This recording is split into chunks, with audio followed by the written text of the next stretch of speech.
Alrighty, welcome back everybody. Sorry about everything, we're just having some technical issues. Just trying to resolve all of that. But we're back into the game for now. See how this is going to go. We just had a pretty big team fight there. Hearts on air, getting themselves good advantages so far, especially around Sushi and around Debonair. 4-1 each for the two carries RMC. Yeah, and it seems like a lot has happened while we were having those tech issues, because last we checked, things were pretty much dead even. Straw Hats, well, I think it was 5 and 6 with Sushi kind of getting ahead, but Debonair in the last couple of minutes has been repeatedly finding kills on this mid lane. Yeah, he has been. And making sure that this Ahri that you called out really well. And Debonair's really proficient on. Now got himself a Malignant. We're already seeing these item spikes for our red team. And it's going to be difficult for the Straw Hats on how they can bounce back into this game. I mean, really, they're going to have to start relying on Levitate a lot. When we look at this area, even though a lot of these kills have been given over to this Jinx, none of them have been onto Levitate. He's been doing a good job of staying in lane, staying farmed up, so even when you look at the gold, he's only a little bit behind the mark here against Sushi, which honestly you'll take when you have a 4-1 Jinx on the other side. And speaking of that, we're getting a little bit of a skirmish in the bot lane because Kryra is on the other side with Cryogen, getting a lot of attention. Unbreakable will help out just the impale with the lightning crash and the wall put down by Titan. Kryra falls to the shutdown out of Levitate, continuing to dance around the battle, and Sushi does get the kill on his guard but dies himself with Debonair left alone.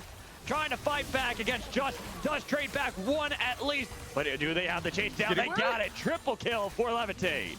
And just like that, Mad Magical, Straw Hats actually catch up in terms of gold, and I'm actually really surprised that Hearts on Air went for that particular play. What I want to highlight is Kryra didn't have Lamb's Respite available, so for all the strength that Hearts on Air had, the advantage they had, they didn't actually have the ults that they wanted to have for that fight. Not at all, and means that they unfortunately do get just run down there. And a big thing to me is the fact that Levitate was virtually untouched that entire time. Was able to clean up 4 kills in the bot lane. I was just talking about it, like, hey, you know, good thing for the blue team. They have this area who's doing all right. Now she's doing great. Yeah, and Levitate is an AD carry we've seen quite a lot, considering that he really started appearing last year in spring, 2023 spring in NACL qualifiers spring. He's already become such a mainstay of this sort of tier 3 scene, and this is why, right? Even if his lane doesn't go great, first of all, he didn't die. It was just dying in the early phase, and now you put him on a hyper-scaling carry. It's all about getting Levitate to these team fights, and it feels like we're already kind of there, despite the fact he's only at 1 item. Also, we have to keep in mind, it's only 14 minutes into the game. Plates haven't even fallen, and there's already been 21 kills. RMC. True. This feels like watching a scrim right now, but Mad Magical, that's one thing. That's essentially what this is. Yeah, it's essentially a scrim. It is a combine. And this is why I was kind of talking about before, that when it comes to combines, the time for players to really show off their skill is going to be in the lane phases. Right there, Titan was able to dodge away from some of the damage, but they could easily dive that one. Poor Titan there. The moment Debonair and Kryra work together, they can easily find that dive. It's Decoy. He's going to die too. Gets run down by the tanky boys in that top lane. And it really does feel like this mid lane, Debonair has comprehensively won out. It's going to be a race between Debonair and it feels like Rishon and Levitate to see who can carry harder. Debonair now trying to snowball this into the bot lane with a potential 4-man dive. But I like the fact they're not hard committing to this, right? Like, you don't want to lose tempo. You just kind of go for the play. If you can do it, great. If not, we don't have to try too hard. Debonair doesn't have Spirit Rush here. Yeah. So, just going to try to, you know, find these plays across the map. And a big thing is that Yushin getting the top lane, already getting themselves a lot of gold, and we already kind of were setting up Yushin on this Olaf is going to be a terror. Even if it's not all 6 of the grubbies, it's honestly fine. You're getting this Olaf off to the races. He's got the Ravenous, comes back in with a Tunneler, and then Shimmer picking up the Rift Herald. I'm really looking at Yushin in these side lanes and pretty much not even being a part of any of the fights. It literally just says, once Decoy TPs, I'm just going to take as much from the enemy as possible. That's why you run the Ghost Splash for Olaf sometimes, right? Yeah, I mean, you pick it to really deal with the Gnar, but I agree. Without that teleport, trying to match in the team fights might get a little bit complicated, and you might just want to stay in lane and just hard push that instead. So for me, that's on Hearts in Air to try and leverage, especially now that that top lane turret has gone down. Rishon is unlocked and has become everybody else's problem at this point. Well, here's Cryogen in the bot lane. Yushin clearing out the wave. Does take a little bit of poke there from Debonair. And while you're built to deal with an Gnar so far, when it comes to an Ahri, not quite the case. We saw how much damage Yushin took on that one, unfortunately. And it does seem that a good call here from our red team. Kind of keeping Debonair there to keep this Olaf away from the turret as best as possible. So that way this Ahri can move up without having to expend that TP, then maybe make a play for the bot lane afterwards, since there's not really much to play for at the moment. The dragon is going to spawn here in just 10 seconds, so you have that capability if you need to, but then you just pop this Rift Herald in mid lane for Shimmer, and now it makes it so that, look at that, Debonair has to rotate to the mid. Yeah, and even with that rotation, I don't think they're actually going to be able to cover it. I think they're looking for the kill. Cryogen! They're looking for Just, but he was able to flash away. And with that flash, Alistar had to go back, get himself a little bit of distance, dodging away from the zap as well. But look at the mini-map. You've got Yushin kind of snuck his way into the bush. Debonair will take the charm to the face, but he's going to just chase him down. Undertow connecting again, but it's going to be the pullback again. Possibly Ragnarok, but locked in for too long. No team was there to help him out, so he died first. Then they get the knock-up onto Debonair, but he's on to Lambsdorff's fight. Impale, pull him off, but no, the Chompers make sure they can't get rid of him. Double kill for Cryogen with Shimmer, the next target. They've got rid of the jungler. 3 dead on the blue team, as Hearts on Air can now go for the dragon. Really well played from Hearts and Air.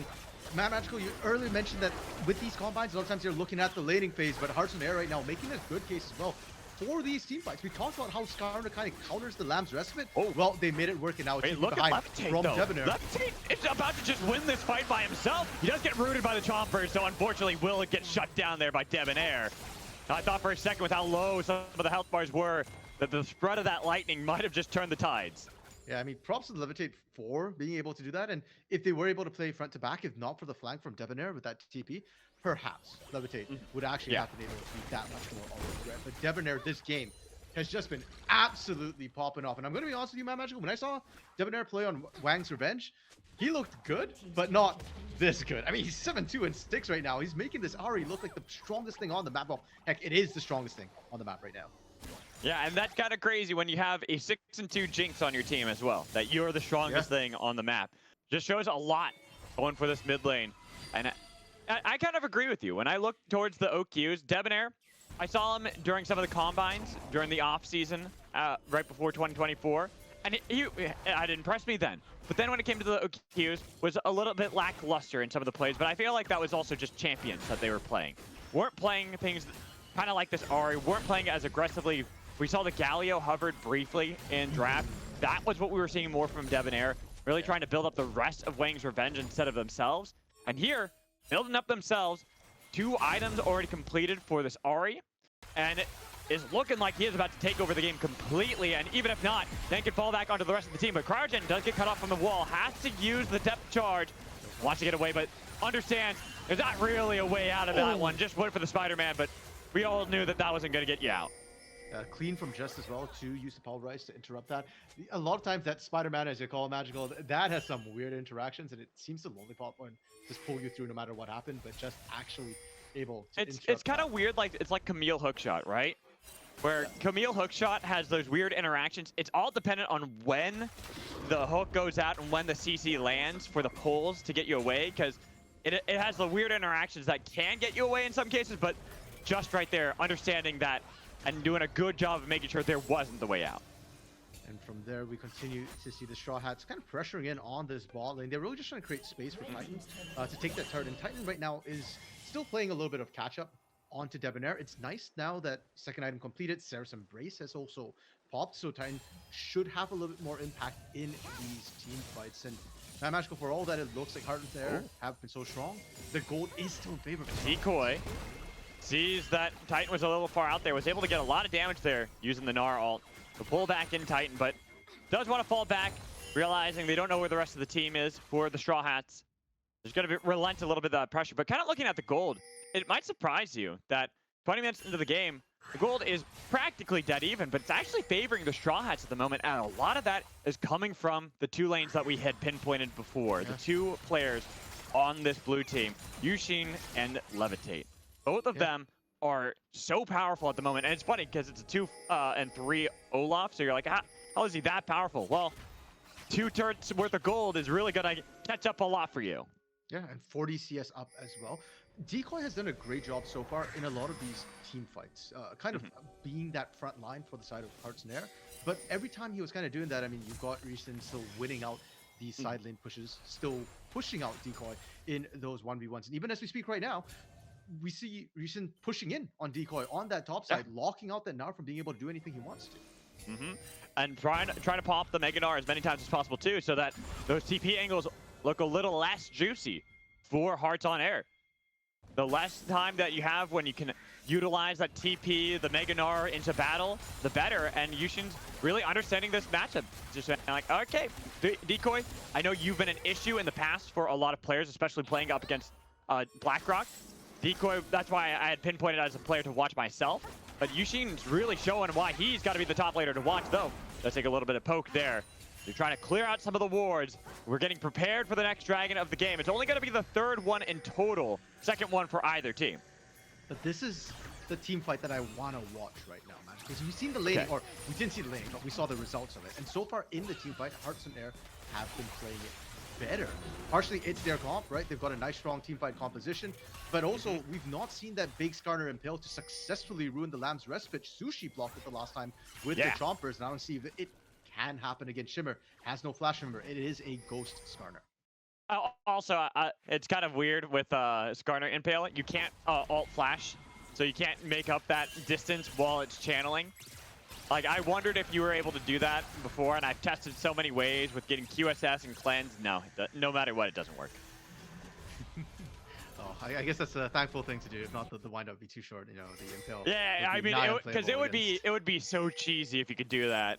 It's why they removed that from Galio, right? The ability to taunt flash. It was so cheesy that they just want to remove that interaction. But it's still, having the ghost will get you into the backline a little bit easier. And speaking of that, have that ability right there. They've got him locked in the tight corridor, but only now going for the project. No, they're going into the backline onto Sushi, but he's got that blast cone as well as land first fight. Can't get away. Throws out the rocket, but just taking a lot of the damage. Will get the shutdown onto one. Nobody's killed Sushi just yet. Still not able to get on top of him. Shimmer looking for that, but the blast cone away. Will survive. It's a trade of the support in the bot lane. We're only 1 for 2. As Shimmer does have to get away from the battle. Was a little bit worried the moment Yushin showed up on the other side.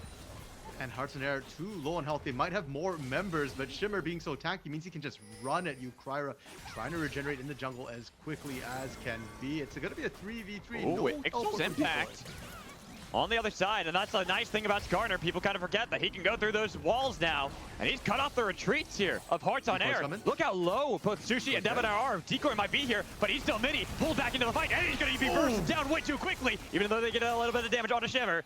It is going to be Titan who's lower. And with Shimmer not really wanting to re-engage, it's going to be the flash in from Kyra. I kind of respect that one. I understand what you're looking for. But with an undertow connecting onto Debonair, having to use both Spirit Rushes to get away from all that damage just from one axe of Yuxing means that you can't compete against this dragon. Do we get around 3? Cryogen is back, so is Justin. When all is said and done, what an extended fight, Magical. What's crazy to me too is I appreciate Straw Hats engage, right? They recognize that, hey, we've got Sushi and Cryogen isolated. We go for the pick here. But the fact that they don't win the fight, that's what I'm talking about with Hearts and Air right now. Their team fighting is clean. Sushi and Cryogen buy enough space. And once again, Shimmer didn't get onto Kryra, didn't get onto the squishies, went onto a Mega Gnar instead. Decoy just creates so much space. Yeah, and this is where it is going to be a little bit concerning for Hearts on Air with how these team fights are. As you kind of pointed out, they have great team fight capabilities, but it's so reliant on some of these cooldowns. It's so reliant on Lamb's Respite, so reliant on Spirit Rush, on Decoy being Mega, that all you have to do is do this for the side of Straw Hats. Constantly put pressure, get rid of these ults. Even if Impale's gone, who cares? You've gotten rid of that good dash capability out of Debonair, and it's going to make it so he's a lot more susceptible if a team fight happens soon. I'm going to be honest, Magical, I'm not sure I necessarily agree that it is Straw Hats trying to burn ultimates, because Malignant's Spirit Rush is such a short cooldown. Debonair will happily trade that for Impale. Well, hold on, because wait, whoa, hello, goodbye. I didn't think the Levitate would die that quickly, and Shimmer, realizing that he doesn't have the backup, does get tagged, but a little bit of damage, but a good wall. Make sure that he can escape from that one, but yeah, Kryra playing so aggressively on this Kindred and just takes out Levitate. Now without your ADC, the star for the team, we're seeing that it's going to be Hearts on Air peeling back for the Baron, trying to force out another fight. Yeah, double Kraken Slayer on your team. You shred this incredibly fast. Shimmer was the one who almost died on the follow-up. Didn't have time to go back to base. So Shimmer walks into this at half health if he wants to try it. Yeah, he's able to heal up into it. Now they've got the rock over the other side. Yushin is going to be the first casualty with the cow in the middle of everybody. Double kill for Sushi as he got a blast gun away. But now that they got rid of so many members, even if Levitate's back up, I don't think they want to compete over the Baron. This is going to be Hearts on Airs completely. 26.5 minutes first Baron going down Hearts in Air. Finally feel like they might actually have the lead they need to push this, because so far it's been very, very even Magical, despite the fact that Hearts and Air is winning team fights. They aren't necessarily securing all the objectives. Straw Hats still managed to pick up 2 dragons, and even in that bot side sort of kerfuffle that happened, it was Straw Hats who kind of came ahead at the end with the extra health, the extra members they ended up having, because they kind of dropped earlier. And now, the big question, of course, is how can Hearts in Air, how efficiently can they close this one out? We know they can team fight. Can they siege? What I imagine, like with this composition, having Sushi, good range there, decoy as well. It should be a pretty easy task, as we already see this mid lane tier 1 toppled down by the bot lane of Hearts on Air, and even though Yushin was kind of looking for that flank, suddenly this Olaf is starting to struggle, starting to have a difficult time getting into this backline. There's so much peel capability to keep Sushi alive, and as long as they can do that, that allows Debonair to kind of play on the flanks, play for these sides, and force out the other members so nobody can follow up Yushin into the backline and make sure this Olaf just takes out their Jinx. Good solid fundamentals coming through from Hearts on Air here. They just throw out the vision, they set themselves up, and they're leaving Debonair with a Banshee, by the way, to kind of split push, because you're not worried. There you go. You can't even punish him short. Spirit Rush is now burnt, so there is a small window, but Hearts on Air can still look for people. Well, they're looking for it. Yushin, again, can't get into the backline. They just can kite him out forever, so they can re-engage. Decoy bullets and Levitate, even if he crashes down the lightning. Slams his fight. Everyone's so low. How is it going to go afterwards? It's going to be clean up from Debonair and the rest of Hearts on Air. Okay, normally we eat sushi today. Sushi eating good. Sushi popping them all off, and once again, Shimmer not able to kind of counter the Lambs of Spirit. Fryra has been doing such a great job with that ultimate, and this should spell end a game. This is definitely the end of the game. They got the Baron. They got 4 or 5. Only one who died there for Hearts on Air was Cryogen. Beautifully played in these team fights for Hearts on Air. Taking our first game of the Supernova Combine. Man, Magical, I honestly didn't think this would look like a scrim.